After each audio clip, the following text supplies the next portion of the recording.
Então, Palominha, vamos lá. A gente vai aproveitar uma dúvida de um agente imobiliário nosso aqui na Remax Avante para gravar como se fosse a explicação, né? A gente já conversou com ele há alguns dias, mas para nós mesmos aqui retomarmos o assunto e gravarmos de tanta repetição, a gente vai, tipo, responder a dúvida gravando. Então, a dúvida é sobre venda bipartida ou o famoso compra de numa propriedade com reserva do usufruto, né? Então, o caso é o seguinte: a gente tem um compromisso de compra e venda já assinado, este imóvel já está quitado, então o comprador já terminou de pagar o preço para o comprador, para o vendedor, e a gente agora ele pediu para que na hora da escrituração é, se fizesse o. Na verdade, ele tinha sinalizado isso desde o momento da aquisição, né? Mas a ideia dele é comprar a propriedade, comprar o imóvel, desculpa, deixar o imóvel em nome das filhas, só que deixar o usufruto em nome dele e da esposa. Então, claro que as partes ali envolvidas no negócio, comprador e vendedor, eles particularmente não entendem muito bem o que isso quer dizer e às vezes até não entendem muito bem as consequências. Mas a demanda que vem é sempre resumida a uma frase parecida com essa, né? Ah, eu quero comprar em nome das minhas filhas e ficar com usufruto para mim e para minha esposa. Mas no final das contas, eles sequer entendem exatamente o que significa usufruto, o que significa comprar o imóvel em nome das filhas, etc.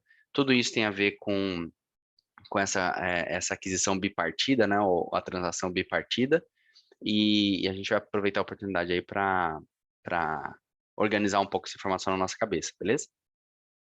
Daí vai me perguntando tudo que tiver em mente, porque sem Tá. dúvida, as dúvidas que vão vir de você, apesar de você já ter mexido com isso, né, pode ser a dúvida de qualquer um. Primeira coisa, eu acho que legal é conceituar um pouco o que significa usu- usufruto, né? Qual que é a diferença do usufruto para propriedade? Então, na verdade, o usufruto, ele é um pedaço da propriedade no direito brasileiro. Então, dentro do conceito de propriedade, aqui no Brasil, a gente tem basicamente quatro diferentes direitos que estão dentro do direito de propriedade. O direito de dispor, que nada mais é do que, entre bastante aspas, fazer o que você quiser com o imóvel, tirar de você e passar para um outro, ou vendendo ou doando, claro que sempre dentro dos limites da lei. Então, esse é o direito de disposição. E um direito meio oposto a esse, que também é um dos quatro, é o direito de reaver. Reaver quer dizer que você pode pedir, é, é, via de regra, judicialmente, que esse imóvel seja retornado a você caso alguém injustamente tenha o tomado, né? Então, então o direito de disposição é o direito de você tirar de você e ele mandar para quem quiser. E o direito de reaver é o direito de devolver para você se alguém te tomou ele injustamente, né? Então, esses são dois dentre os quatro. O próximo é o direito de usar. Então, o direito de usar, basicamente, se você tem um carro, você usa ele da maneira que você bem entender, claro, sempre dentro dos limites da lei, né? Não é porque você tem um terreno, por exemplo, com uma árvore, que você simplesmente pode sair cortando a árvore. Então, existem limitações, né? Que a lei te traz ao uso do seu próprio bem.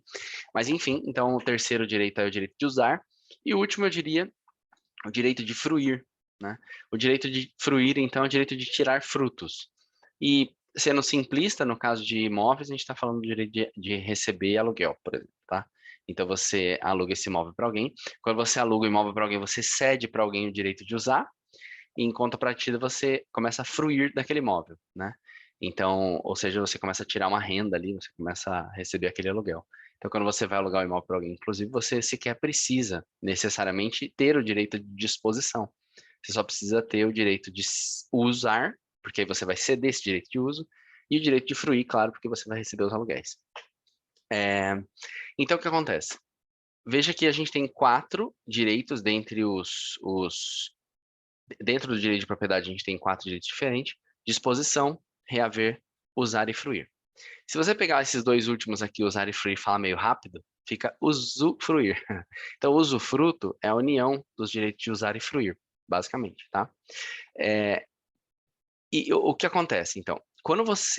Nós dois aqui, por exemplo, temos um imóvel onde você tem o direito de disposição e o direito de reaver, né?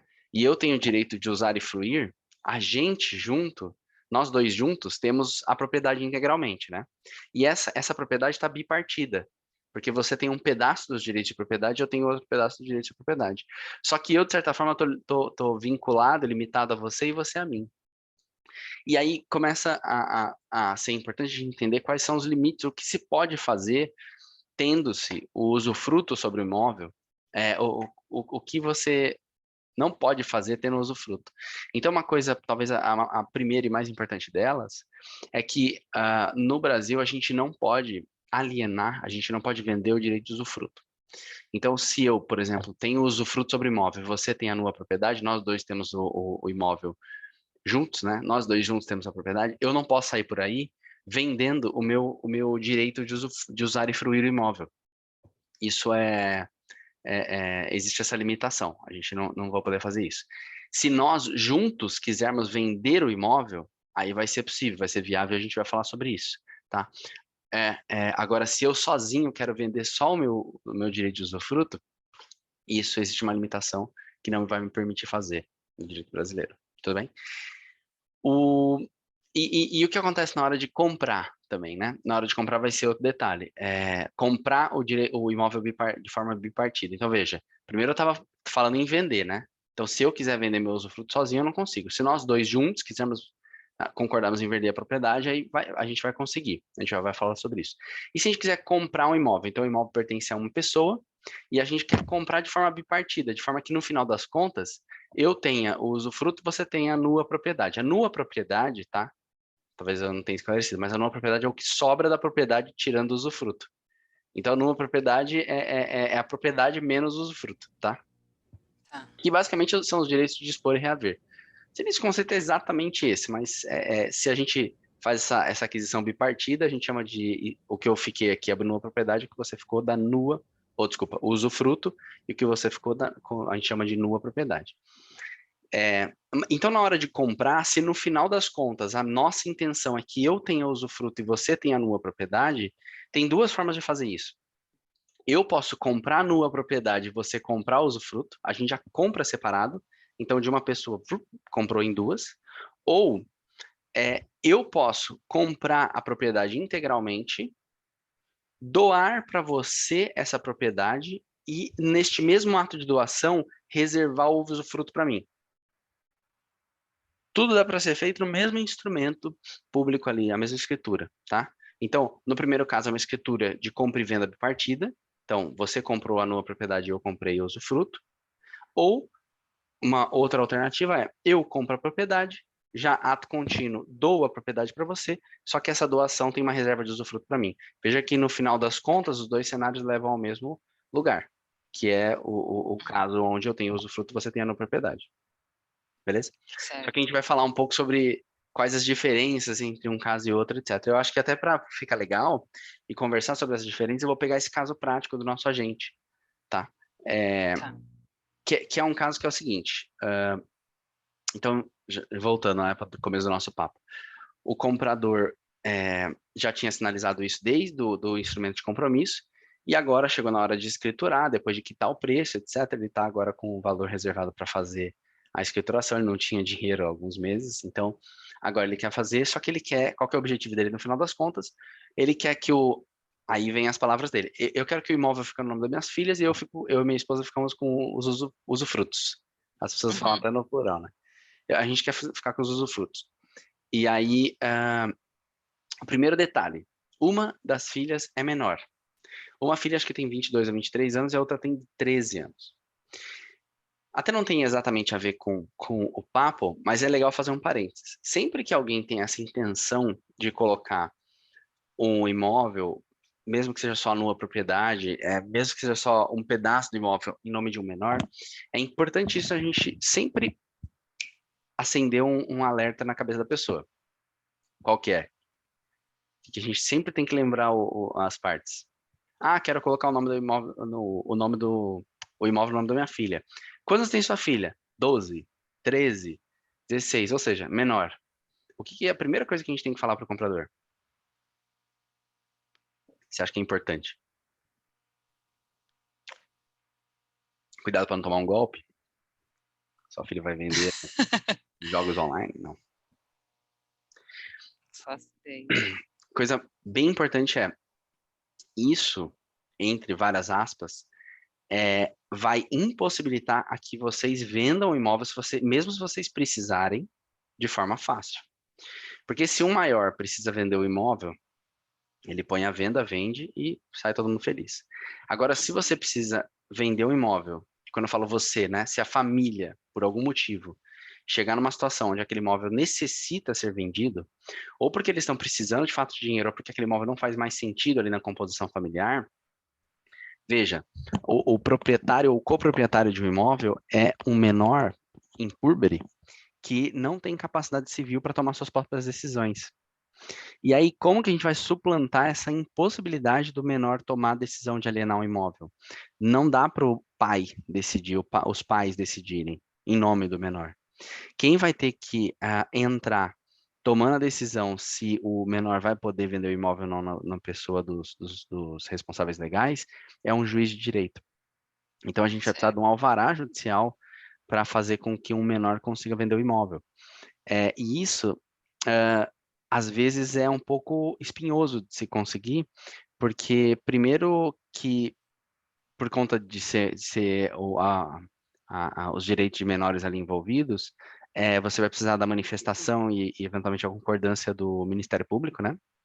Então, o promotor de justiça tem que ser envolvido ali na ação judicial. E, sem dúvida, essa ação judicial ela precisa ser instruída com um rol que comprove que a venda daquele imóvel é bom, acima de tudo, para a criança, porque é o interesse dela que, acima de todos os outros, vai ter que ser defendido. Então, eventualmente, você vai ter que provar que aquele dinheiro vai ser bom para a criança, porque a criança, os pais estão precisando daquele dinheiro para a criança, enfim, tá? Para fazer um tratamento, porque a situação financeira da família está muito ruim. Você vai ter que realmente provar para o juízo e para a promotoria que aquela venda é uma venda importante para aquela criança, né? Por consequência para a família, ou para a família por consequência para a criança, enfim, não vai ser simplesmente assim, eu quero vender porque é bom, porque eu quero. Esse argumento raso não vai colar. E mesmo que haja, então, esse contexto de ser oportuno que se faça a venda, do ponto de vista financeiro, ou enfim, para a própria criança, mesmo assim há de se considerar que você vai ter que entrar com uma ação judicial. Então, você coloca você tempera a necessidade de se vender o imóvel com um grau de complexidade muito mais alto, né? Porque se eu e você aqui quisermos vender o imóvel, a gente vai ligar para uma imobiliária, contratar um corretor Remax e colocar esse imóvel à venda e beleza. Vai chegar o comprador, vendeu, acabou. Agora, se o menor quiser vender o imóvel, não. Você vai ter que contratar um advogado, juntar esse rol probatório, comprovar em juízo e junto à promotoria. E depois de todo o ciclo processual é que vai se, talvez, conseguir autorização judicial para vender o imóvel através do alvará. Então veja que você coloca um percalço ali, uma lombada no caminho, que às vezes na prática inviabiliza a venda do imóvel. Tá? Então, sempre que um comprador vem com essa história de quero comprar em nome do filho, quero comprar em nome do meu neto, sei lá, é a primeira coisa que precisa ficar clara. Tá? Ele vai acabar amarrando isso, né, gerando uma complexidade se depois ele quiser vender. Mas, superado isso, depois tem um outro detalhe nessa questão de deixar o imóvel no nome do menor. Eu vou até dar um spoiler de qual vai ser, a gente vai falar sobre isso daqui a pouco. Lembra as duas formas de comprar o imóvel de forma bipartida? A primeira é, Sim. eu compro o usufruto e você compra a nua propriedade, tudo bem? Se a gente compra dessa forma, você precisa pagar pela sua nua propriedade. E eu preciso pagar pelo meu usufruto. Então, se o imóvel é, por exemplo, 300 mil reais, uma certa porcentagem deste valor, você vai ter que pagar pela parte da propriedade que você está comprando. E uma certa porcentagem desses 300 mil reais, eu vou ter, hipotético, tá? Eu vou ter que pagar pela minha nua propriedade. Sabe quanto, Palominha? É, se o imóvel vale 300 mil reais, quanto você paga pela sua nova propriedade e quanto eu pago pelo meu usufruto? Alguma ideia? Uns 20%? Às vezes dá uma vontade de chutar, né? E esse número já está arbitrado. Esse número já está Tá. arbitrado. Arbitra-se que um terço do valor da propriedade, e aí tem mais um aspecto fiscal, isso do que realmente uma tem um aspecto mais fiscal, porque precisa se atribuir alguma coisa e não deixar para que cada um que vá comprar decida, né? Senão viraria uma loucura. Mas então tá arbitrado já que um terço do valor da propriedade diz respeito à nua propriedade. E dois terços do valor da propriedade diz respeito ao usufruto. Então, num imóvel de 300 mil reais, o meu usufruto, se a gente for comprar de forma bipartida, eu promitente usufrutuário, né? Eu quero ser usufrutuário, eu vou ter que pagar 200 mil. E você, que quer ter a nua propriedade, vai pagar 100 mil. Entende? Isso daí já está arbitrado, não é a gente que decide. Beleza? Tá. Mas isso acontece com pessoas distintas, assim, que não tem nada a ver umas com as outras? Elas Uhum. fazem esse tipo de compra? Mas qual Não, que é o não. O sentido? que eu tô dizendo é pode, né? Pode fazer. Agora, Sim. Danilo, você já viu por aí pessoas comprando imóvel de forma Ah, bipartida? tá. Amigos ou pessoas que não se conhecem? Uhum, Sinceramente, entendi. e eu tô nisso já uns 8 anos ou mais aí, não lembro de ter visto. Tá. Mas pode, não existe nenhuma restrição. Não precisa ter relação de parentesco, não precisa ser pai e filho nem nada. A gente pode comprar um imóvel de forma bipartida sem problema, tá? Geralmente tem muito a ver com essa questão de família, né? Uhum, Família, de pai e mãe, ou pai e filho, tal, geralmente. Mas tá. não existe essa regra, não precisa ser assim, Uhum, beleza? Eu fico imaginando uma possibilidade, por exemplo, de você pegar um imóvel rural, por exemplo, e veja que num imóvel rural onde você vai explorar a terra para plantar ali, sei lá, soja ou alguma coisa do tipo, esse usufruto vale muito, né? Porque o que te importa é o uso e o fruto da terra para poder, enfim, cultivar o que quer que seja. E aí pode ser que duas pessoas em caráter, vamos dizer, de sociedade comprem um imóvel meio que juntos, entendeu? uhum, Só que aí fica combinado de que enquanto eu estiver vivo, eu vou explorar essa terra. E aí depois que eu morrer, esse direito de eu explorar a terra, né? De eu usar e fruir da terra com o falecimento, inclusive faltou um comentário, com o falecimento do usufrutuário, a propriedade se consolida no nome do proprietário. Então pode ser que a gente, em sociedade, tenha falado assim, ó, eu não tenho dinheiro para comprar inteiro esse imóvel. Eu tenho dinheiro para pagar uma boa parte, mas eu não tenho dinheiro para comprar inteiro. Só que eu precisava explorar essa terra no curto prazo. E aí você fala o seguinte, olha, eu até posso entrar ajudando a comprar, e eu nem tenho interesse de explorar essa terra a curto prazo. A gente fala, eu já tô com 70 anos, 80 anos, não vou viver tanto assim. Bom, vamos comprar junto? Vamos. Então, cara, eu vou assumir um risco aqui de poder explorar essa terra enquanto eu estiver vivo. Eu vou entendi. chutar aqui que eu vou conseguir explorar a terra durante 10 anos. Entende isso? E Sim. aí o outro fala, beleza, eu também tô assumindo o risco de você morrer só daqui 50 anos, eu me ferrei, comprei junto com você, vou ficar 50 anos esperando, eu vou morrer antes. Aham. Então, mas enfim, você entende? É uma possibilidade. Aí eles compraram juntos, né? De forma bipartida, mas como uma decisão ali negocial, porque era bom para os dois. Eu nunca vi, sinceramente, mas pode ser um cenário, né? Pode ser um... É, sim. É, então, então aí eu tava falando, né? Se a gente for comprar de forma bipartida, já fica arbitrado que o usufruto equivale a dois terços do valor. Então, numa hipótese de 300 mil, eu teria que pagar 200 e você teria que pagar 100, tá? Tá. Agora, no outro cenário, onde eu compro a propriedade inteira, e aí, no ato contínuo ali, na mesma escritura, eu já vou e faço a Uhum. doação dessa propriedade para você e reserva o usufruto para mim, entenda que você tirou alguma coisa do seu bolso nesse cenário? Você gastou algum dinheiro? Calma aí, eu compro e dou? Danilo, comprei a propriedade Uhum, integral e uhum, ali, logo depois, eu vou lá e dou essa propriedade para você, só que reservando o usufruto para mim. Aí eu faço a entendi. bipartição agora nesse segundo ato. Neste cenário, você, Paloma, gastou algum centavo? Não. Não. Então veja que se você, Paloma, não tiver dinheiro, a gente tem que ir Uhum, por esse segundo caminho. Aquele primeiro sim. caminho vai exigir que você tenha um terço do valor. Mas Uhum, tem um outro jeito de fazer com que aquele primeiro cenário dê certo, sem precisar que você tenha dinheiro a princípio, que é, ao invés de eu comprar, eu, Danilo, comprar a propriedade integral, doar para você e me reservar usufruto, o que eu faço? Eu dou para você o dinheiro, Paloma, entende? Então eu dou 100 mil reais para você. E agora você tem 100 mil reais para comprar a sua nova propriedade. E eu, com os 200 mil reais que me sobraram, enfim, compro o usufruto. Entende? Entendi. Tem esse cenário também. E por que que essa discussão do caminho do dinheiro é importante? Porque se você, como uma das pessoas que vai, no final das contas, ficar com a nova propriedade, for um menor, você não tem dinheiro. Sim. Você, via de regra, não pode ter dinheiro contabilmente falando. Você não tem imposto de Uhum. renda, você não tem renda, você não ganha dinheiro de lugar nenhum. Então, Uhum. se a gente for fazer uma aquisição já bipartida, o tabelião, pelo menos os tabeliões com os quais eu lido aqui, eles não vão permitir que você adquira essa nova propriedade, sendo que, da onde você tem dinheiro, sendo que você tem 10 anos de idade, 13 anos de idade.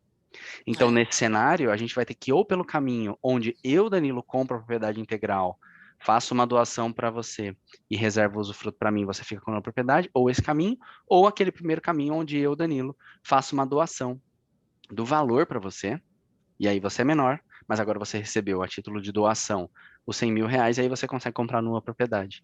A gente vai ter que então fazer essa declaração de doação do valor na Secretaria da Fazenda Estadual, porque vai ter que se apurar se existe ou não a incidência de TCMD, Imposto de Transmissão Causa Morte e Doação, que é de competência do Estado, não é do município nem do governo federal. Então, e aí a partir dessa declaração, eventualmente essa declaração de TCMD que pode recair num cenário de isenção, ou pode realmente ter que. Vai ter a incidência de uma alíquota, realmente, né? Vai ter a incidência do imposto a ser pago. Essa declaração, ela vai, pelo menos nos casos aqui onde a gente lida, ela vai entrar na escritura, realmente, de aquisição. E aí o escrevente, né? E lavado pelo tabelião, ele vai deixar isso redigido. O valor, vamos dizer assim, o valor hora utilizado pela Paloma, menor de idade, para aquisição de sua propriedade, adveio de doação feita pela pessoa tal, nos termos da declaração de TCMD número tal, feita junto à Secretaria da Fazenda do Estado de São Paulo. Tá? Eu tô falando do Estado de São Paulo aqui, que é o que eu estou acostumado. Entende? Sim.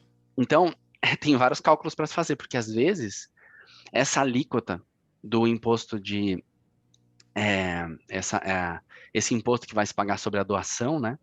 Ela realmente onera bastante, ela realmente fica bastante caro fazer esse processo de doação. Naquele cenário onde eu comprei o imóvel integralmente, doei o imóvel para você e reservei o usufruto, também, eventualmente, vai ter aplicação de ITCMD, porque o ITCMD, o fato gerador dele, tem a ver com a doação de bens, sejam eles imóveis ou sejam eles móveis, né? Então, a própria doação de dinheiro também tem ITCMD, eventualmente tem ITCMD envolvido, e a doação do imóvel também, eventualmente, tem TCMD envolvido. Sim. Beleza? E aí, indo para o caso prático. Nosso caso prático aqui, falando de valores reais, a gente vai simular quanto custa, no caso recente aí do nosso agente, quanto vai custar para ele fazer esse processo, tá? Tá. Vamos lá, eu vou compartilhar minha tela, porque eu vou pegar tipo um bloco de notas, e aí a gente vai anotando para ficar um pouco mais educativo. Olha aqui. Pumba. Primeira coisa, eu queria mostrar um desenho que eu fiz mostrando essa possibilidade de comprar o imóvel ou usufrutuário no proprietário, quando pode, quando não pode. Você está vendo minha tela aí? Tô.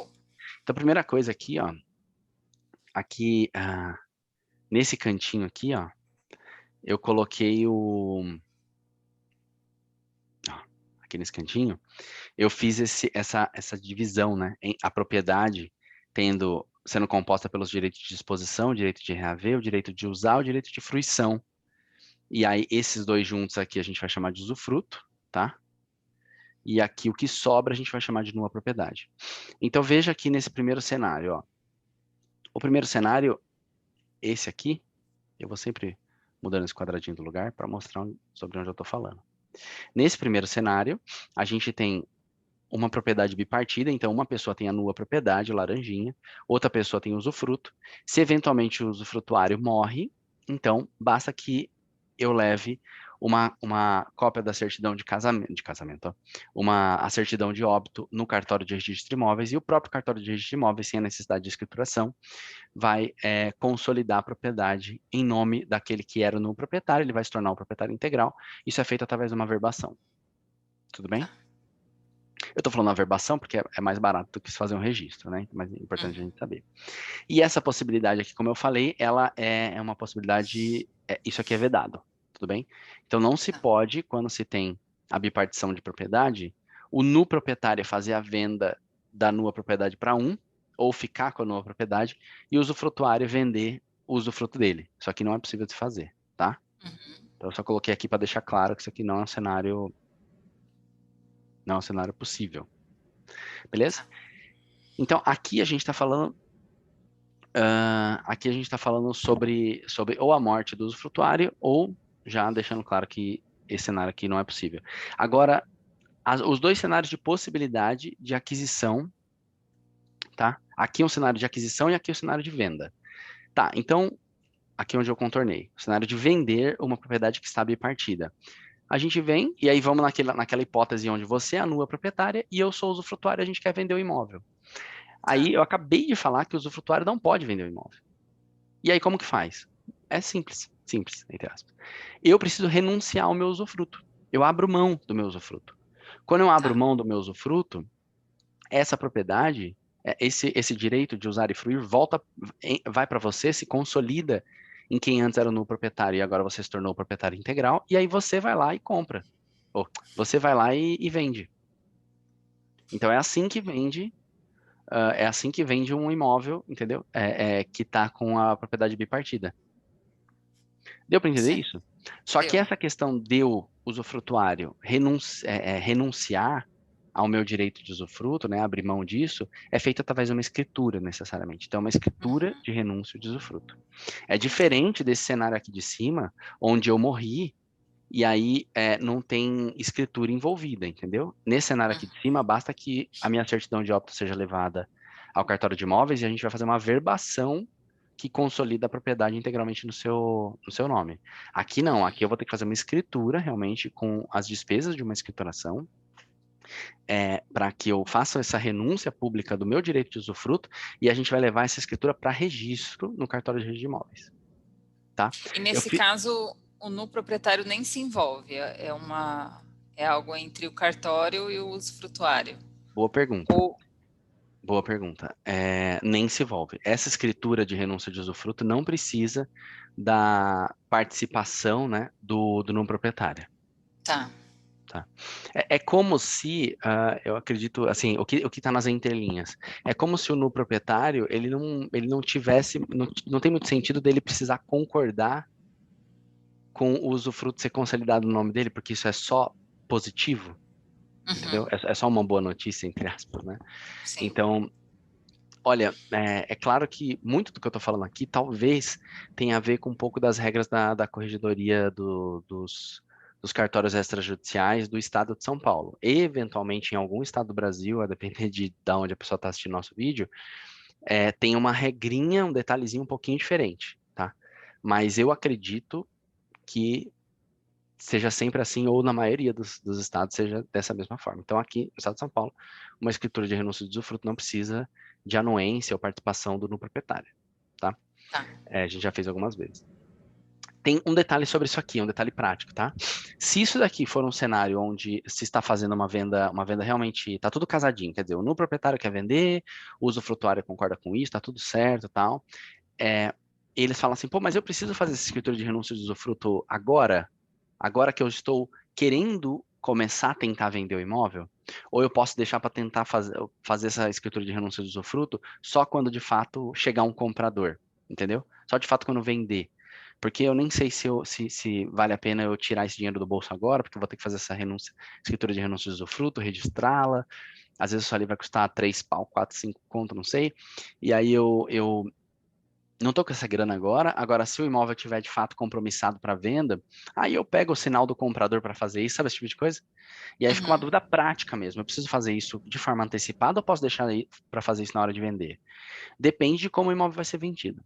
Se o imóvel vai ser vendido no final das contas à vista, sem a utilização, basicamente, de alienação fiduciária, dá até para fazer essa escritura de renúncia de usufruto de forma concomitante à escritura de compra e venda definitiva.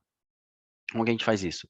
A gente faz um instrumento particular de compromisso, entra no proprietário e o usufrutuário assinando, e aí no momento que todo mundo sentar lá no cartório de notas, tá? Nessa escritura nesse instrumento de compromisso de compra e venda, o usufrutuário não está entrando vendendo o usufruto dele, porque isso não pode. Só que ali a gente deixa claro quais os compromissos que as pessoas estão assumindo. Então ali a gente deixa, através de um instrumento particular, não sei nem exatamente qual é a legalidade disso, mas ali no instrumento particular, o usufrutuário faz o compromisso de renúncia do usufruto, entendeu?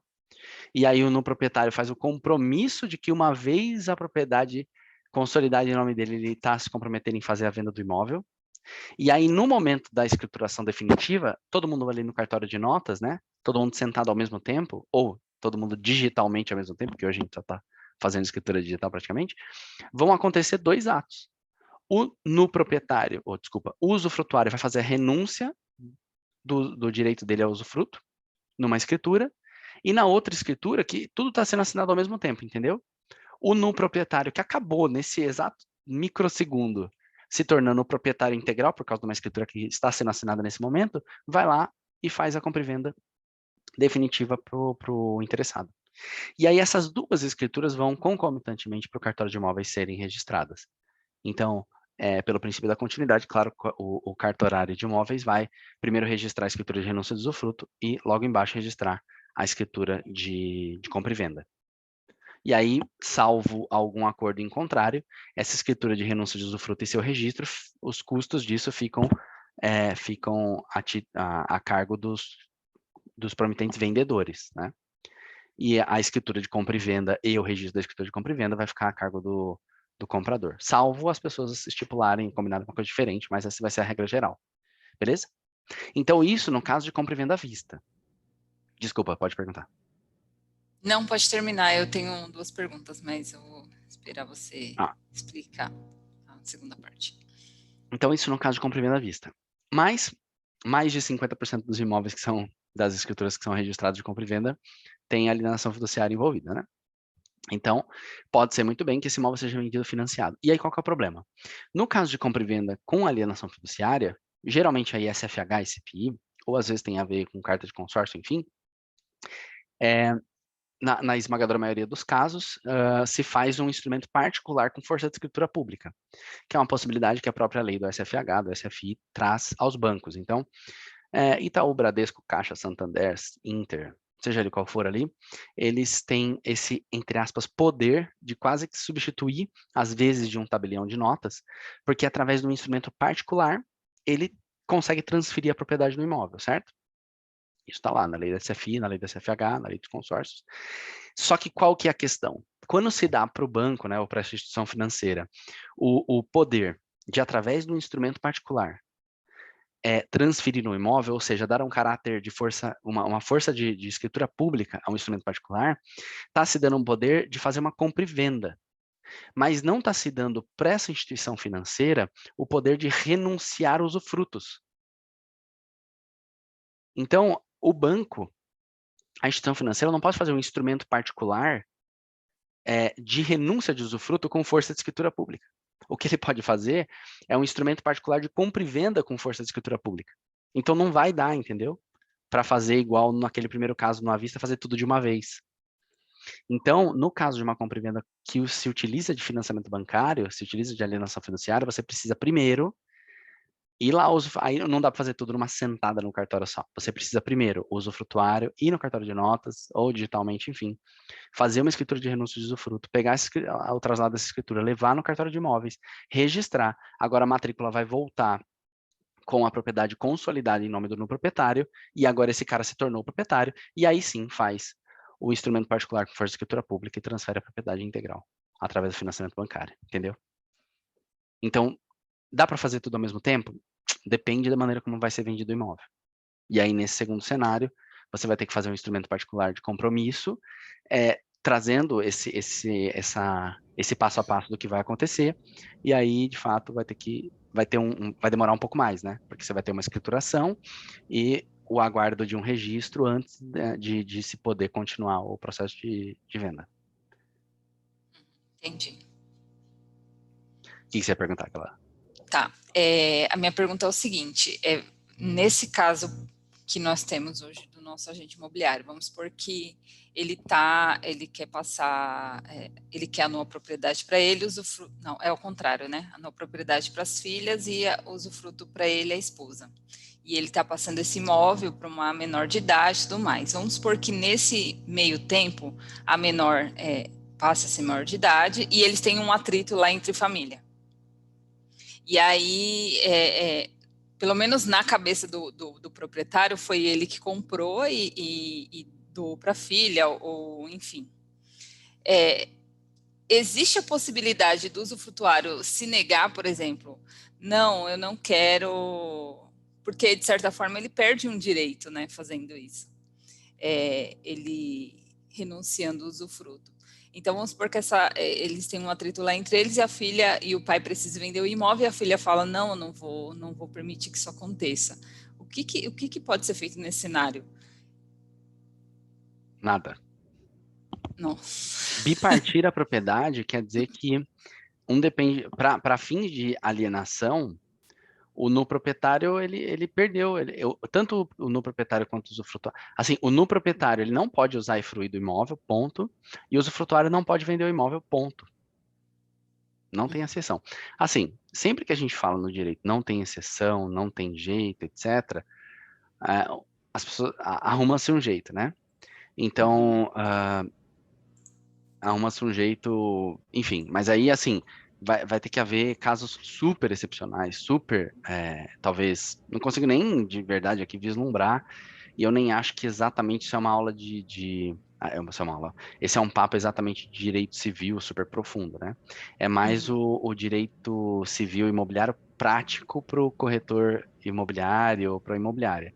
Então, eu te afirmo, assim, que salvo algumas super excepcionais situações que eu não consigo nem vislumbrar, não tem o que fazer. A bipartição da propriedade significa literalmente que você não pode usar e fruir do imóvel, ponto, por ser no proprietário, e eu, como usufrutuário, tenho direito de usufruto e ponto, eu não posso simplesmente vender o imóvel, entendeu? Então, por isso, de Entendi. novo, que quando o comprador vem com essas ideias de, quero deixar o nome das minhas filhas, etc., ele tem que entender exatamente qual que é a consequência dessa decisão que ele está tomando, Sim, entendeu? sim. Ele está tomando uma decisão ad eterno, para sempre. Não vai ter, ele vai travar o imóvel, literalmente. Briguei com a minha filha, agora Tem que sinto fazer, muito. né? É. Tá. A segunda pergunta é a seguinte: nesse caso, ele vai doar para as duas filhas, Uhum, a nova propriedade, né, para as duas filhas. E vamos supor que uma delas morre. uhum. Parte desse usufruto volta para eles Pera, e ficam. elas são as nuas proprietárias, né? As filhas. Ah, Quem tá morrendo é verdade. o usufrutuário ou no proprietário? É o no proprietário. Quando Uma no das filhas. proprietário morre, inventaria e partilha o direito dele sobre a nova propriedade. É diferente, Hum, né? Quando o usufrutuário morre, consolida em nome do consolida em nome do no proprietário é, aquele direito de usufruto. Quando tem dois usufrutuários, isso aí é uma pergunta que até leva a outra coisa legal, tá? Quando tem dois usufrutuários e um dos usufrutuários morre, o usufruto dessa pessoa aqui em- se soma ao usufruto da outra e ela se torna usufrutuária sozinha, ou o usufruto dessa que morreu vai para o no proprietário? E aí a usufrutuária fica com a metade do usufruto, entre aspas, e aqueles no proprietários ficaram com a nua propriedade mais metade do usufruto. Entendeu a minha pergunta? entendi. Depende se há uma cláusula de direito de acrescer, que fala. Se no momento de fazer essa compra bipartida, essa aquisição bipartida ou a doação com reserva de usufruto, se estabeleceu a cláusula com direito de acrescer, significa que na morte de um dos usufrutuários, o usufrutuário que sobra fica com o usufruto integralmente. Se a cláusula de acrescer não é aplicável, então, se um dos usufrutuários morre, aquele direito de metade do usufruto, entre aspas, tá? Ele se consolida com os não proprietários. E os não proprietários se tornaram não proprietários e donos de metade do usufruto. Uhum. E aí o outro usufrutuário continua com a metade do usufruto dele. Aí você fala, o que é um metade do usufruto? Se o imóvel tiver alugado, por exemplo, metade do aluguel. Tipo isso, Sim. entendeu? Então, beleza? Só mais uma pergunta. Talvez seja até uma pergunta meio idiota, mas vou perguntar, Nenhuma, né? pode falar. Em caso de execução judicial, usufrutuário, é possível executar esse usufruto ou não?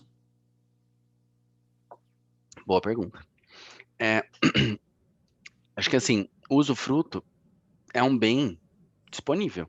Ele tem um valor, você concorda? Uhum, Mas ele tem um valor porque se o imóvel estiver alugado, por exemplo, e você estiver recebendo ali um aluguel de X mil por mês, e é um bem disponível e está à disposição do exequente, por que não o exequente ter o direito de receber esses aluguéis no seu lugar?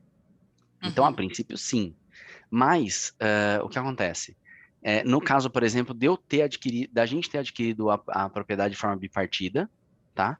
E aí o usufrutuário, por exemplo, é, o usufrutuário recebeu o valor que ele utilizou para comprar a propriedade a título de doação.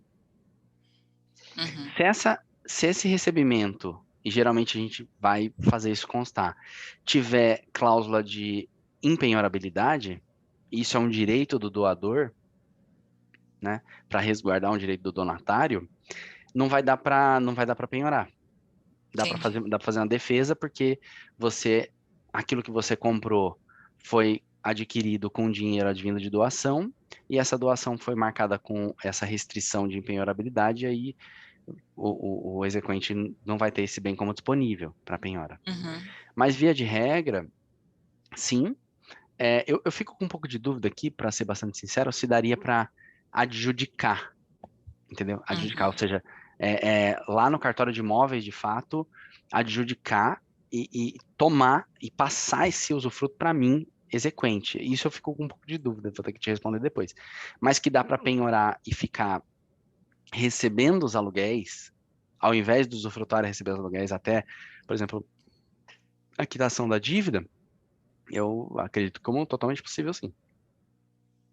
Tá? tá. Agora, por exemplo, e adjudicar a nua propriedade? Vamos supor que quem está sendo executado é o nulo proprietário. Ah, Uhum, beleza, eu penhorei e adjudiquei em meu favor, como credor, né, a nua propriedade que você tinha. Qual que é a utilidade disso para mim, exequente? Num primeiro momento, nenhuma. Quando os usufrutuários morrerem, aí beleza, aí a propriedade se consolida no meu nome, mas enquanto isso, eu não posso fazer nada, entendeu? Eu não consigo tirar nenhum proveito econômico desse imóvel, porque eu uhum, não posso vender a minha propriedade sozinho, entendi. tá? Mas assim, essas perguntas às vezes são capciosas, porque depende um pouco do caso prático, às vezes e tal, né? Se tem Uhum, gravação de empenhorabilidade aqui e ali, mas enfim, mas eu tô te dando uma resposta mais genérica, tá bom? tá. E aí, só vislumbrando aquele último cenário lá de aquisição, ó, a gente estava falando sobre esse caso aqui, né, antes, Uhum, que é quando no proprietário e o usufrutuário. Isso aqui é o caso onde você quer vender, né? E aqui é o caso, então, onde você quer comprar, tá? Comprar uma propriedade de forma bipartida. Então, você tem o primeiro caso, aqui na esquerda, ó, que é o proprietário vende para uma pessoa que vai adquirir a nova propriedade e outro usufrutuário. Nesse caso, essa pessoa aqui, ó, o NP, né, quem está comprando numa propriedade, precisa ter um terço do valor e o usufrutuário precisa ter dois terços do valor. E o segundo uhum, cenário está aqui na direita, o proprietário atual vende para uma pessoa que se tornou proprietário integralmente. Então, o comprador, né, agora se tornou proprietário. Na mesma escritura aqui, ou numa escritura assinada concomitantemente, você doa este imóvel para alguém, reservando o usufruto para você. Então, o tá. cara que está com o verdinho aqui, ele comprou e imediatamente ele doou, só que ele reservou o usufruto para ele. E essa pessoa que recebeu a doação do imóvel, recebeu a doação da propriedade, só que foi drenado dele o direito de usufruto, ele ficou só com a nova propriedade, Uhum, tá? Veja os custos envolvidos nisso aqui, ó. Aqui nesse cenário da esquerda, você tem um ITBI, né? Um ITBI que vai ser aplicado em cima da... Como 2/3 do imóvel vem para o usufrutuário e 1/3 vem para cá, somando tudo é um imóvel integral, você tem um ITBI, Imposto de Transmissão de Bens Intervivos, tranquilo, tá? Então, se o imóvel é de 300 mil ali, o valor venal de referência eventualmente menor do que esse, você tem ali, na cidade de São Paulo, por exemplo, 3%, então você vai gastar 9 mil de ITBI, ponto, tá? A escritura aqui são 2 atos. Isso é bem importante. Agora vem uma parte mais meio capciosa, entendeu? Se a gente for, se eu, Danilo, for comprar um imóvel de 300 mil, é o emolumento de uma escritura de compra e venda de 300 mil reais. Esse é o valor do ato. Agora, nesse cenário aqui, ó, vou destacar aqui. Nesse cenário aqui, não é um emolumento de compra e venda de 300 mil reais. É um emolumento de um ato de 100 mil, que é esse aqui, ó, que eu estou destacando em vermelho. Tá vendo? Uhum. Esse aqui é um emolumento, é um ato de 100 mil reais. E esse aqui que eu vou destacar em laranja, vou até colocar mais grossinho para ver aqui, ó. Esse aqui, ó, é um ato, laranja só para confundir com o de cima, né? Verdinho, aqui. Esse verdinho aqui é um ato de 200 mil reais. E aí você Tá. fala, que diferença faz? Faz diferença. Sai mais caro, tá? Pelo menos, tipicamente, se você olhar as tabelas de emolumentos dos cartórios de notas, sai mais caro fazer numa mesma escritura um ato de 100 mil e um ato de 200 mil, porque cai 2 vezes na tabela, do que um ato só de 300. Uhum. Entende a questão? E lá no cartório de imóveis também. Vai ser um registro de 100 mil e um registro de 200 mil. Isso geralmente sai mais caro do que um registro só de 300. Uhum. Beleza? E aqui, nesse cenário aqui, ó, olha os custos envolvidos. Então aqui, do azulzinho para esse verde, ó, esse daqui vai sair um ITBI cheio, uma escritura com valor integral, né? Uma escritura com ato só de 300 mil e um registro de 300 mil. E essa doação aqui, ó. Agora essa doação agora vai ter de novo. Agora vai ter um ITCMD, que é o Imposto de Transmissão Causa Mortes, entende? No Uhum. valor do imóvel. E aí vai ter uma reserva de usufruto que ainda vai custar mais um emolumento de 1/3 na hora de registrar. Então, Sim. esse cenário aqui, segundo, geralmente vai sair mais caro do que esse aqui, Uhum. tá? Só que aí você fala, pô, então por que raios alguém vai fazer esse ao invés desse? Porque neste caso aqui, ó, o no proprietário e o usufrutuário precisam ter o dinheiro. Aqui não. Só quem tem o dinheiro é o carinha de verde aqui. Esse donatário só está recebendo. Só que dá para resolver isso como? Uma Doando doação. dinheiro para aquele que quer ser, no final das contas, o no proprietário. Mas daria para doar o dinheiro para um menor de idade, por exemplo? Daria. Uhum. Tá. Sem problema. Tá? Então, esse é um jeito prático de resolver. E aí, vamos fazer um caso prático aqui, fazer o cálculo mesmo. Eu vou compartilhar minha tela inteira. Tá vendo minha tela inteira aí? Tô. Ó. Então, o caso prático aqui é o seguinte, ó. A gente tem uma compra e venda, uma transação de 240 mil, e esse é o nosso caso real aqui, tá? Tá. Só que o valor venal de referência na prefeitura, ó, PMSP, Prefeitura Municipal de São Paulo, é 332 mil. 332 mil. Então, veja a situação. O imóvel está sendo vendido por um valor menor do que o valor venal de referência. E qual que é a importância disso? Porque os emolumentos, o emolumento de notas, o emolumento de registro de imóveis e o ITBI e o ITCMD, no caso da transferência do imóvel, eles vão tomar por base o valor venal de referência, não o valor da transação, tá? Uhum. Então, vamos primeiro pegar um caso normal, caso típico de compra e venda, tá? A gente primeiro, então, vai ter os custos de emolumentos de notas da escritura de compra e venda, tá? E aí a gente vai ter o ITBI da prefeitura, ITBI, e a gente vai ter os emolumentos do registro de imóveis. Muitas vezes também a gente tem uns penduricalhos, tá? Tem alguns custos pendurados, que são, por exemplo, assim, se você vai tirar uma certidão de cartório de protesto, vai ter um custo. Ou, no mínimo, você vai ter um custo aí das matrículas, né? Você vai precisar de uma certidão atualizada de matrícula para poder lavrar a escritura. E depois que tiver registrada a escritura, você vai querer, geralmente, uma cópia da certidão de matrícula atualizada com esse novo registro. Eu vou chutar aqui, que você vai gastar sempre R$ 150, porque uma matrícula geralmente custa uns R$ 60 aí tem uma matrícula para fazer o cartório, fazer a escritura, depois uma matrícula para depois de registro, vai gastar uns 120, eu vou por R$ 150 assim, um a mais, tá? Tá. E aqui você vai ter o valor total. Olha só o que acontece nesse caso aqui. Vamos pegar, apertei o botão errado, ó. Vamos pegar aqui, ó. Eu vou pegar na tabela, para vocês verem, emolumentos, notas, SP 2022. Vou pegar a tabela aqui como na vida real, como é que a gente faz isso. A cidade de São Paulo, ela tem uma alíquota de ISS, Imposto sobre Serviço, de 5%. Então, a tabela de cartório de notas tem que tomar cuidado porque ela tem diferentes tabelas de acordo com a prefeitura que você tá. Opa, peraí. Porque dependendo da alíquota de ISS da sua cidade, pode sair um pouquinho mais caro. Então, a cidade de São Paulo aqui é a pior dela, 5%. Não muda muito o valor, mas é bom ter cuidado, tá? Então, ó, vou dar um zoom aqui. Tabelionato, escritura com valor declarado. Então, veja, aqui a gente quer fazer uma escritura de quanto? 240 mil a transação, mais a gente tem que usar o valor venal de referência, o maior dentre os dois valores. Então, vai ser uma escritura cujo ato é R$ 332 mil. Em qual linha da tabela isso cai? Cai nessa linha aqui, ó. Tá bom? E aí o que importa é essa última coluna, que é a coluna total, somando todos os órgãos e entes que mordem um pouquinho do valor. Então você tem quanto fica para o tabelião, o Estado, Secretaria da Fazenda, município, tá vendo? O município é um dos componentes aqui, por isso que o ISS, isso aqui é basicamente o ISS, então essa coluna varia um pouco de acordo com o município onde você está. Então eu peguei a tabela de 5%, cidade de São Paulo, então ele vai cair nessa linha aqui, de 319 a 639, os emolumentos vão ser 4.593,21. Estou pegando um caso de 2022 já, bem fresquinho aqui, tá bom?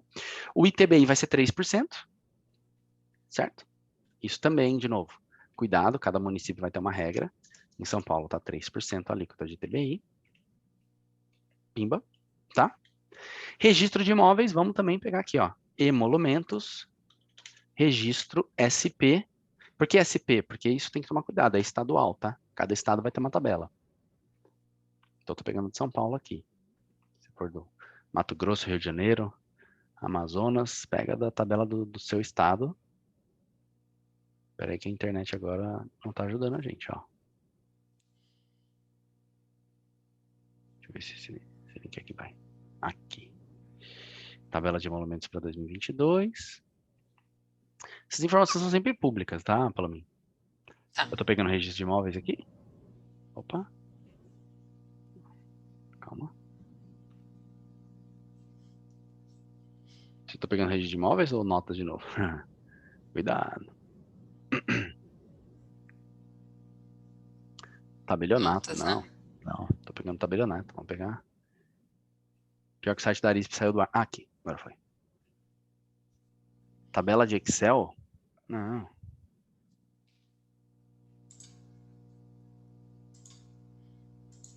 Eu não queria no Excel, eu queria aquele no site bonitinho. Peraí. Emolumentos, registro, SP. Tudo bem. Aqui, agora foi. 2022, São Paulo, tá? Ele já carrega a tabela. Quanto que era o nosso valor mesmo? 332 mil, né? Mesma coisa. Se o valor venal de referência é maior do que o valor da transação, a gente usa o valor venal de referência. Isso está em discussão, inclusive, judicialmente. Tem ações várias aí judiciais que discutem a legalidade dessa cobrança de TBI, às vezes até de emolumentos cartorários, em cima do valor venal de referência e não o valor da transação. Mas eu estou usando assim, eu estou sendo Caxias aqui, e inclusive com várias derrotas da prefeitura, e os juízes determinando a cobrança de TBI em cima do valor da transação e não o valor venal de referência, ou da transação o valor venal para fins de IPTU.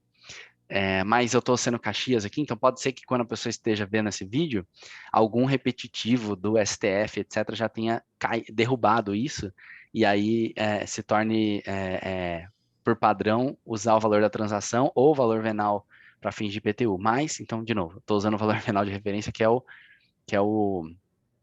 Caxias aqui, ó, que é o que a regra está mandando, né? Apesar da licitude disso estar sendo discutida. Então, aqui, ó, 300 e quanto? 332 mil, linha M, olha só quanto vai custar o registro, aqui. Beleza? Tá. Então, quanto que vai dar esse total? Vamos lá. Tem o ITBI, mais esse cara aqui, mais o registro e mais 150 ali que eu falei de penduricalho. Olha só, a pessoa vai gastar ali mais ou menos R$17.500. Beleza? Beleza. E aí, vamos pegar o caso 2, então. A nua propriedade. Então, nua propriedade. Ou, desculpa, usufruto. Eu vou usar assim, ó. Usufruto, tá? Assim. Para pais e NP para filhas, tá? Tá. E aí, vamos fazer aqui. Então, a gente vai ter que ver quanto que vai dar o total. O penduricalho vai ser 150 mesmo, 2 matrículas, tá? O ITBI é a mesma coisa, tudo bem? Tá. Porque 1/3 do imóvel vai para um, 2/3 vai para outro, 3% em cima de 1/3 mais 2/3 vai dar na mesma, tá? Mas agora o registro, o emolumento de notas vai dar um pouco diferente. Por quê? Porque notas, eu vou abreviar aqui, ó, notas, vai ser 1/3 da nua propriedade de quanto, tá? 240 mil. Opa, ó, 240 mil vai dar 80 mil da nua propriedade mais 160 mil do usufruto, beleza? Beleza. E no caso do valor venal de referência, também a gente tem que fazer essa análise. Vamos dividir 1/3 e 2/3 aqui para ver quanto que dá, ó. Eita, mais. Ó, 332.968 dividido por 3. 986 dividido por 3. 110 mil. Eu vou arredondar um pouquinho, tá? 111 Tá. mil para nua propriedade. 332.986 menos 111. 222 mil para usufruto. Tô arredondando um pouquinho, tá? Tá. Não vai fazer diferença que vai cair na mesma linha aqui de emolumentos. Então, ó, notas, veja, a gente vai ter que fazer um emolumento de notas para um ato de 110 mil e um emolumento de notas para um ato de 222.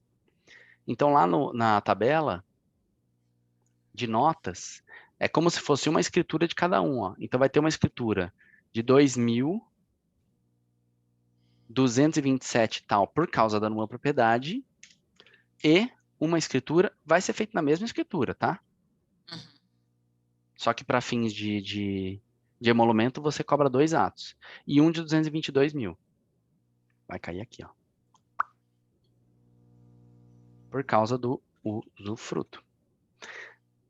Então, veja quanto que vai custar essa escritura. Então, uma escritura para fazer uma aquisição bipartida. Ó, já saiu mais caro que a escritura lá de cima, tá vendo? Uhum.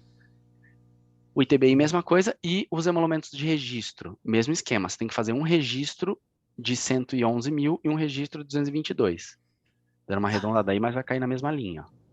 A escritura, o registro de 111 mil vai dar aqui, ó, nessa linha aqui.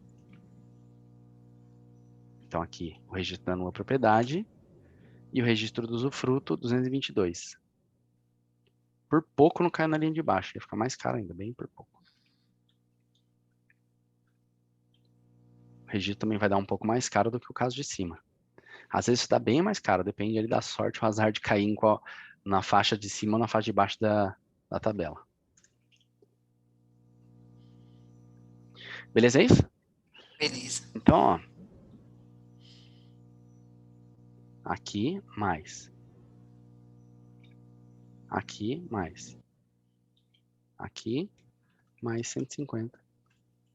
Olha a diferença. Então, no caso de cima, você gastou 17,5, no caso de baixo, você gastou 19,360. Tá. Mas tem um detalhe. Só um segundinho, Paloma. Tá.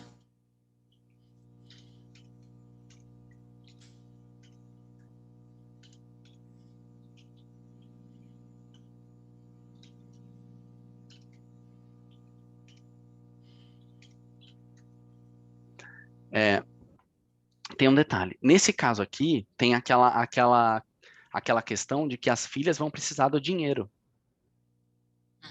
Tudo bem? E aí, a gente vai ter que analisar, para esse caso 2, se tem aplicação de TCMD. Porque aqui, eu estou pegando um caso hipotético, onde uma filha tem 13 anos e a outra filha tem 23 anos, tá? A filha de Tá. 23 anos, ela até pode ter o dinheiro. Trabalha, enfim. Mas a filha de 13 anos, ela não vai ter esse dinheiro, contabilmente falando, imposto de renda, etc. Então, ela vai precisar receber a doação. E vamos supor que a filha de 23 anos também não tenha o dinheiro. Então, na prática mesmo, as duas vão receber a doação, tá? Olha Tá. aqui o cenário. Se elas vão adquirir usufruto, usufruto usufruto é 2/3 do valor do imóvel de forma arbitrada, certo? Só que quando você recebe 2/3 do valor e você vai comprar, não importa o valor venal de referência. O que importa é de fato o valor da transação. Porque essa questão do valor venal de referência é para fins de aplicação de alíquota, de tabela de emolumento e de TBI, enfim, alíquota para aplicar em TBI e TCMD. Só que o quanto vai sair do meu bolso de fato para pagar para o proprietário do imóvel é 240 mil. Então as Tá. meninas, vamos dizer, essa de 13 e essa de 23 anos, quanto elas vão desembolsar é 160 mil, 80 cada uma. Entende? Tá. Então, a Maria e a Ana e a Maria aqui, tá? Hipotética, tá? Ana recebe doação de 80 mil reais e a Maria também recebe doação de 80 mil reais. Por quê? Porque elas vão comprar esses 2/3 do valor atribuído ao imóvel que é correspondente ao usufruto. Vocês concordam? Você concorda? Você tá entendendo isso? Uhum. Sim. E aí vem a pergunta: tem ITCMD? Tem que parar para entender. Aí a gente tem que ir na legislação do ITCMD do estado para entender se aquela doação vai ser tributada ou não. Então, no estado de São Paulo, a gente vem aqui, ó, ITCMD, Lei SP. Tá? De novo, cada estado vai ter que fazer o seu estudo aí. Mas eu vou pegar a lei aqui de São Paulo, ó. Eu vou pegar aqui, ó. Olha, essa aqui é a lei do ITCMD do estado de São Paulo. Lá no artigo 6º, aliás, a alíquota do ITCMD em São Paulo é 4%, tá? Tá. Só que a gente vai ver se esse caso está isento ou não, ó. Fique isento do imposto, inciso 1, a transmissão causa mortes. O nosso caso não é causa-morte, porque a gente não está falando aqui de ninguém morrendo, herança, nada Tá. disso. A gente está falando de doação, tá? Então, inciso Uhum. 2, a doação cujo valor não ultrapassar 2.500 UFESPs. O que é o FESP? O FESP é uma unidade de medida. Eles fazem isso em leis, colocam essas unidades de medida, para você não ter que todo ano fazer uma nova lei, falando, agora a doação é isenta até 50 mil reais. Aí ano que vem. Agora, a inflação vai subindo, né? Agora a doação é isenta até 70 mil reais, para você não ter que todo ano passar novamente pela Assembleia Legislativa ou Congresso, ou seja lá qual seja a casa legislativa, para fazer uma nova lei para atualizar, você joga isso numa unidade de medida e atualiza essa unidade de medida de acordo já com uma regra pré-estabelecida. Tipo, a UFESP será atualizada conforme a inflação, conforme a Selic, sei lá. Ou às vezes você até dá o direito do governo, do Poder Executivo atualizar essa unidade de medida, entendeu? Não sei se isso seria legalmente possível, mas você já pré-estabelece a regra de atualização dessa UFESP e aí você não precisa ficar todo ano refazendo a lei. Você só fala, Poder Executivo, calcula aí quanto que é a UFESP desse ano. Então, vamos aqui, ó, UFESP 2022. Vamos ver quanto que está a UFESP esse ano. Ó, a UFESP está 31,97. Então, se a isenção é até 2.500 UFESPs, a gente multiplica por 31,97. Olha só. Quanto que deu? 79.920. Nossa. Então, o ITCMD é isento até doação de 79.920. Caraca. Olha que azar. Então, veja. Dá para...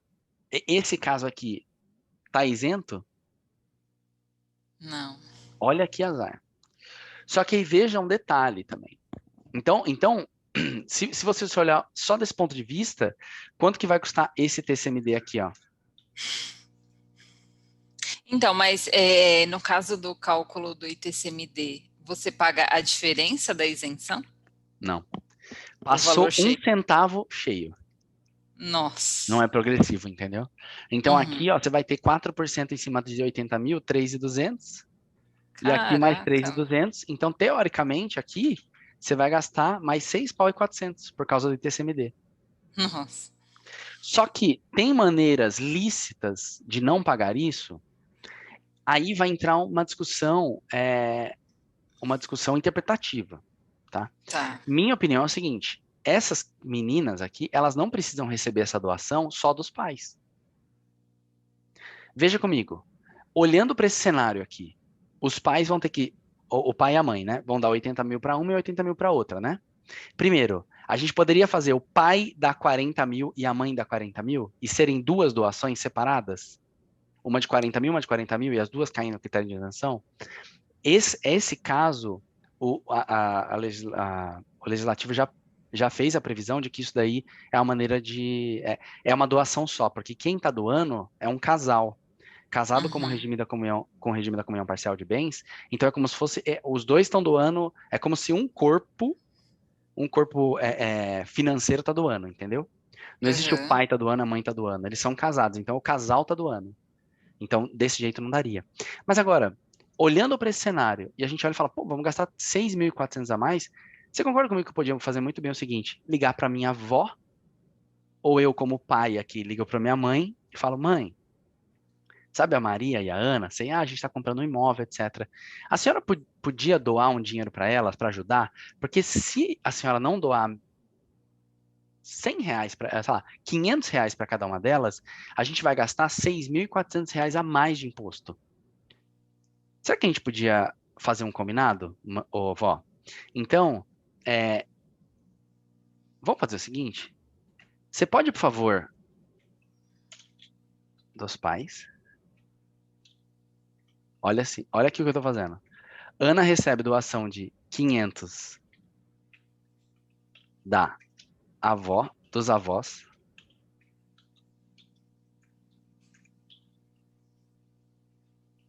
Olha o que eu escrevi aqui e veja o que você acha disso.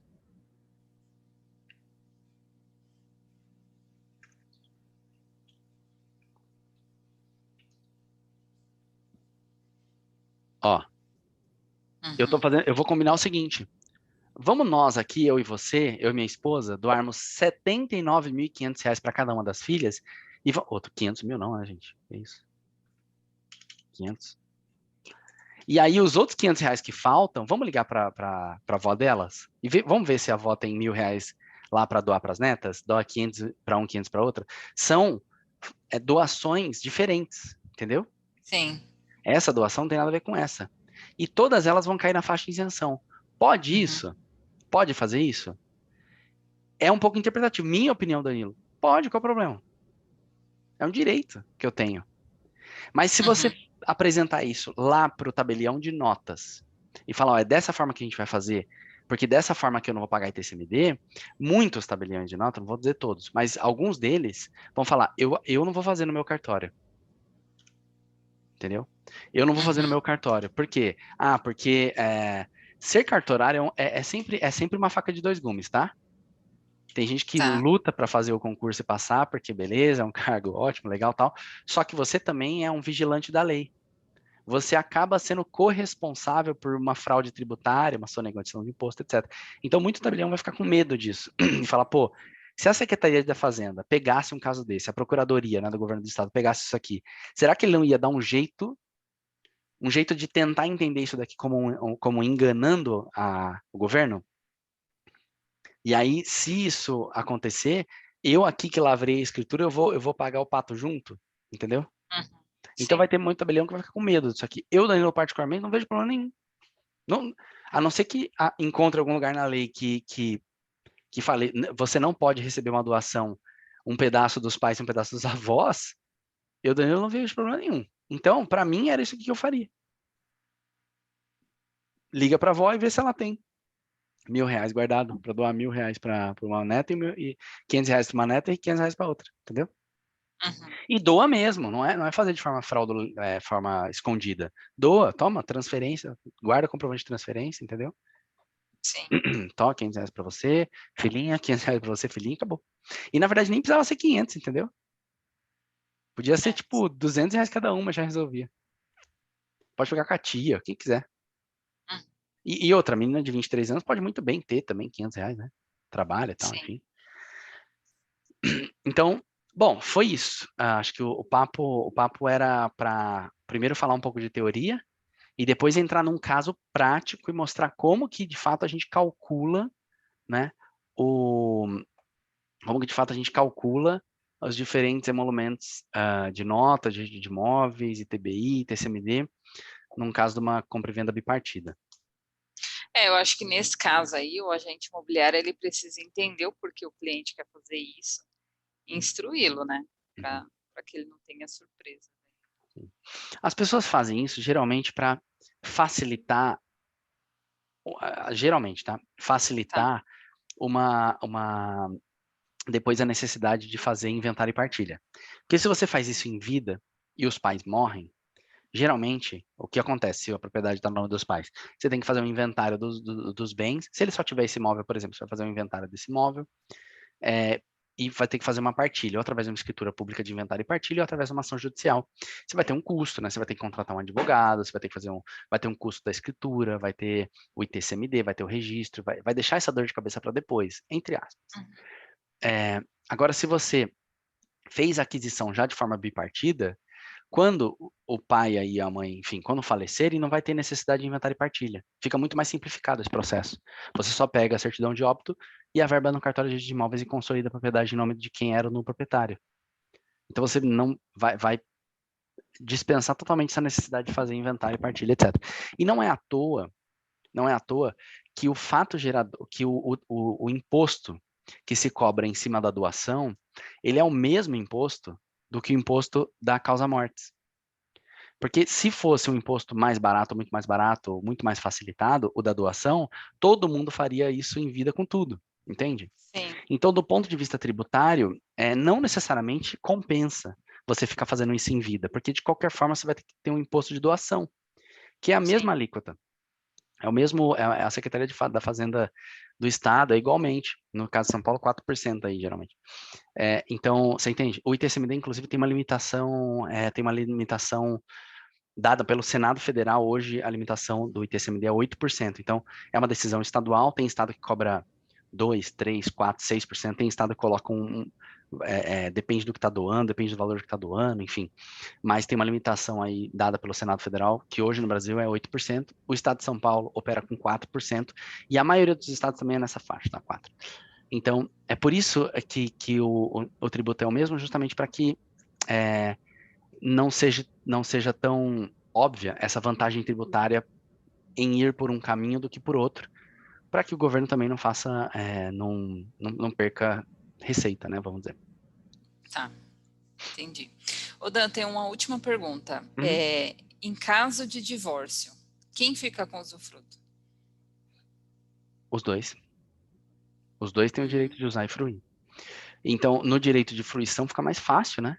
Porque se está alugado, cada um tem metade do aluguel. Metade, Uhum. assim, depende do que ficou acordado, né? No processo de divórcio. Porque pode ser que naquele inventário, naquele divórcio ali, eles tenham acordado que o usufruto vai ficar só como direito meu, por exemplo, Entendi. dentro ali do que a gente inventariou e partilhou, porque pode ser que haja outros bens envolvidos, mas indo num caso bem simples, assim, de tipo, só tem isso e tal, e ficou metade para mim, metade para você, se o imóvel tiver alugado, vai ser metade do aluguel para cada um. Se não está alugado e se nós dois estamos morando, mas aí eu, por exemplo, vou sair do imóvel, né? Porque a gente, enfim, Aí divorciou, separou de corpos também. Aí, assim, a regra geral, né? A não ser que as pessoas concordem diferente disso na prática, é que você que ficou no imóvel vai ter que me pagar o equivalente a como se fosse metade de um aluguel daquele imóvel. Porque eu continuava tendo direito, 50% de direito em cima do uso do fruto. Ah, entendi. Tá bom, Beleza? beleza. Show. Fechou então? Fechou. Estamos conversados. Obrigadão pelo seu tempo. Te usei de cobaia Obrigada. para gravar um vídeo aqui, mas é bom para reforçar os Ótimo. conceitos, porque eu vou chutar para você que uns 5% das nossas vendas acabam tendo alguém querendo fazer essa história de compra bipartida, ou o imóvel tá bipartido em nome de Uhum. um vendedor, um cara tem a propriedade, enfim, o filho tem a propriedade, os pais têm usufruto, eles falam, vamos vender o imóvel, então é um negócio que não é raro não de acontecer, direto cai na nossa mão aqui. Beleza? Tá. Beleza. Obrigadão. Tá bom, Palominha. Até a Falou. próxima. Até. Bom Até o dia pra próximo. você. Beijo. Tchau.